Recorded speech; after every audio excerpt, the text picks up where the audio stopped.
Hi, I'm Amy Eve, and this is the burial of Isaac Mullen. He died in 1887 when he was only 12 years old. We haven't quite found any records pertaining to the reason for his death yet. There were no listed accidents or diseases at the time of his death, but there was scarlet fever and malaria that was rampant at the time, so we can assume that it was either an accident or a disease. The type of tomb is what's significant about him. This is a barrel vaulted roof tomb, and basically these were used for multiple people, and the fact that he's the only one here is very important. His parents possibly moved away after his death. We can find no record of any other Mullens in the area after the time of his death.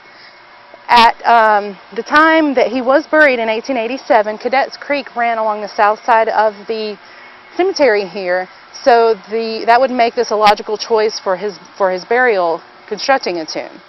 Another interesting thing about this burial is that there's a marble headstone in here instead of a closure tablet, which would generally go over the front, and it's suggested that this was enclosed later on to fit the headstone in there.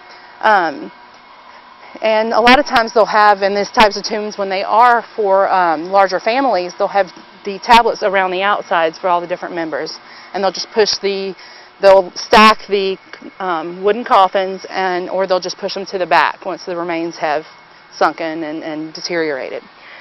This is a marble headstone, which was the predominant type of headstone in his time, up until granite took over in the early 20th century.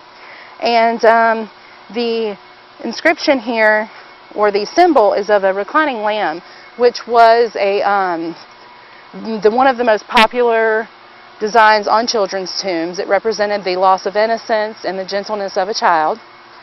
And the burial is facing east as well, and that represents that he was from a Christian family. And in 1963, the roof caved in of the tomb, and it exposed the bones of the interred.